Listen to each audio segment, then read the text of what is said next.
नमस्कार बच्चों, आज हम भूगोल के अति महत्वपूर्ण प्रश्न देखेंगे कक्षा 11वीं के।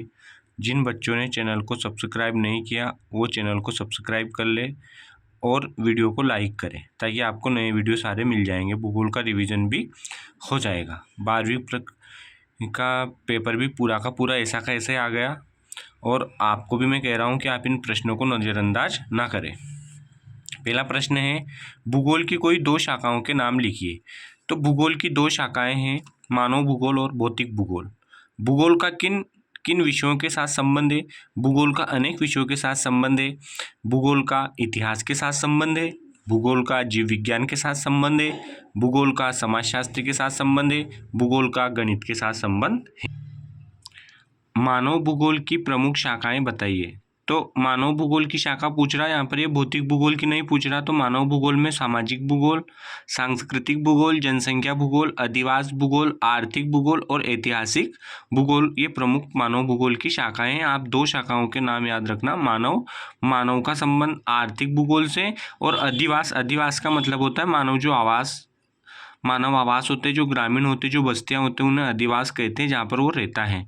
तो अधिवास भूगोल। एक जनसंख्या, ये भी एक सरल है, तो दो तीन इसमें से आप नाम याद कर लीजिए।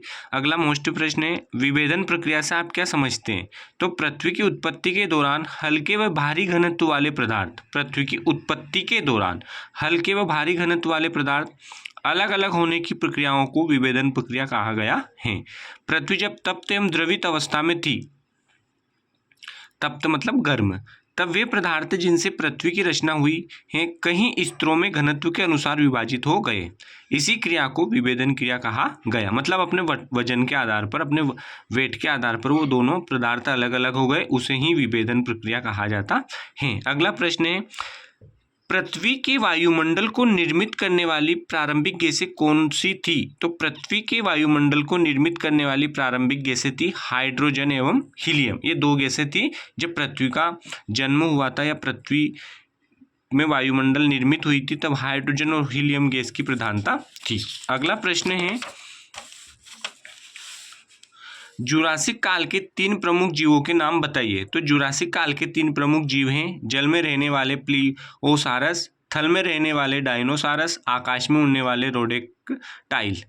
पृथ्वी के चार महासागरों के नाम बताइए। तो देखिए, सबसे पृथ्वी के चार महासागर है। सबसे बड़ा है प्रशांत महासागर, अंध महासागर या अटलांटिक महासागर, इसे एस अक्षर का महासागर भी कहा जाता है। हिंद महासागर, ये तीसरा बड़ा महासागर है, और आर्कटिक महासागर। महाद्वीपीय विस्थापन सिद्धांत के प्रवर्तक कौन थे? तो महाद्वीपीय विस्थापन सिद्धांत के प्रवर्तक जर्मन भूशास्त्री अल्फ्रेड वेगनर थे। जर्मन भूशास्त्री अल्फ्रेड वेगनर थे। ज्वारीय परिकल्पना का प्रतिपादन किसने किया? ज्वारीय परिकल्पना का प्रतिपादन अंग्रेज वैज्ञानिक जेम्स जिन्सी ने किया। जेम्स जिन्सी की ज्वारीय परिकल्पना।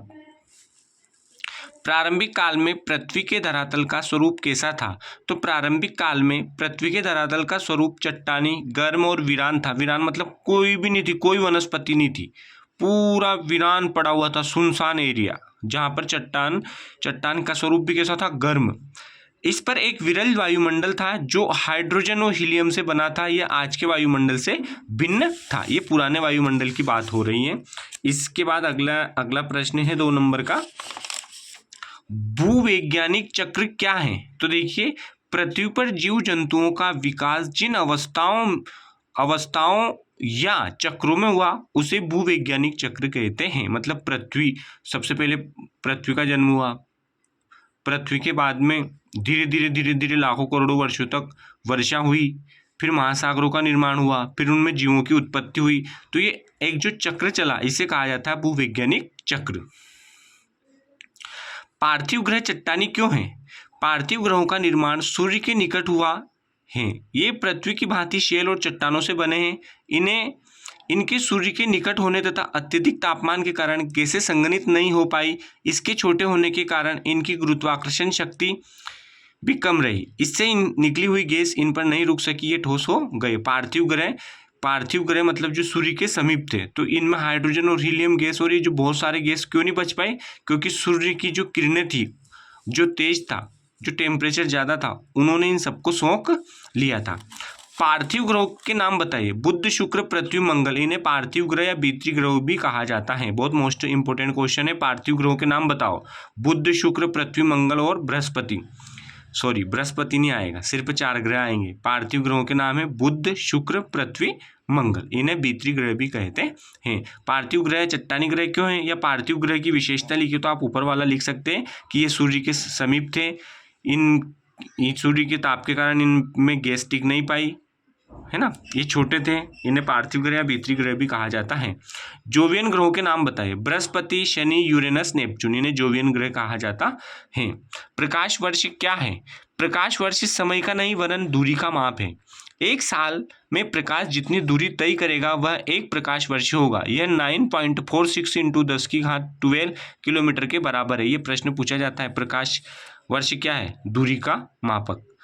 ये प्रश्न इंपोर्टेंट कंपटीशन में पूछा जाता है। 9.46 प्रकाश की गति का सूत्र बताओ के बराबर है, तो ये है 9.46 × 10⁻12 किलोमीटर के बराबर है। सौरमंडल में कितने ग्रह हैं। सौरमंडल में 8 ग्रह हैं। पहले कितने थे, 9 ग्रह हैं, पर एक ग्रह को हटा दिया। इसी प्रकार अगला प्रश्न है, निहारिका परिकल्पना का प्रतिपादन किसने किया था। लाप्लेस की निहारी परिकल्पना, जेम्स जिन्सी की ज्वारीय परिकल्पना, बिग बैंग सिद्धांत एडविन हब्बल। अगला प्रश्न है, बिग बैंग सिद्धांत किसने दिया। एडविन हब्बल ने। कब दिया, 1920 में। 1920 में एडविन हब्बल ने कौन सा सिद्धांत दिया, बिग बैंग थ्योरी, जिसे विस्तारित ब्रह्मांड परिकल्पना भी कहा जाता है। पृथ्वी का उपग्रह कौन सा है, चंद्रमा। चंद्रमा मात्र पृथ्वी का एक उपग्रह है। कौन सी अवधि सबसे लंबी है, इयोन। इयोन, जैसे अभी कलयुग चल रहा ना, ऐसे एक समय अवधि है ये, इयोन सबसे लंबी होती थी ये अवधि। कौन सा तत्व वर्तमान वायुमंडल के निर्माण व संशोधन में सहायक नहीं है, विभेदन। विभेदन इसमें सहायक नहीं है। विभेदन का मतलब होता है पदार्थों का अपने आकार, अपने वजन के आधार पर अलग अलग होना। भीतरी ग्रह है, किन किन के बीच में है, सूर्य व क्षुद्र ग्रहों की पट्टी के बीच पाए जाने वाले ग्रह को भीतरी ग्रह कहा जाता है। भीतरी ग्रह का क्या क्या नाम है, बुध, शुक्र, पृथ्वी, मंगल। क्या नाम है, बुध, शुक्र, पृथ्वी, मंगल। पृथ्वी पर जीवन लगभग कितने वर्षों पहले आरंभ हुआ था, 3 अरब 80 करोड़ वर्ष पहले। अब है भूकंप, भूगर्भी तरंगे क्या है, भूकंप अपन पढ़े थे, उसका एक मोस्ट इंपोर्टेंट प्रश्न है, भूगर्भी तरंगे क्या हैं। तो भूगर्भी तरंगे उद्गम केंद्र से ऊर्जा के मुक्त होने के दौरान पैदा होती हैं, मतलब जब भूकंप आता है उस समय ये उत्पन्न होती हैं, और पृथ्वी के अंदरूनी भाग से होकर सभी दिशाओं में आगे बढ़ती हैं, इसलिए इन्हें भूगर्भी तरंगे कहते हैं। भूकंप उद्गम केंद्र, भूकंप का जब आता है उसे हम उद्गम केंद्र कहते हैं। अगला प्रश्न है, भूकंप का अर्थ बताइए। भूकंप का सीधा सीधा अर्थ है पृथ्वी का हिलना, अर्थात पृथ्वी में कंपन होना। इसका मैंने उत्तर लिखा। साधारण भाषा में भूकंप का अर्थ है पृथ्वी का कंपन। यह एक प्राकृतिक घटना है।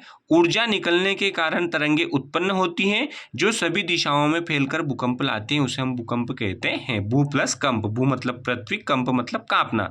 जब पृथ्वी हिलती है, कांपती है, तो उसे हम भूकंप कहते हैं। भूकंप की 3 हानियां लिखिए। तो देखिए, भूकंप की 3 हानियां बिल्कुल सिंपल है।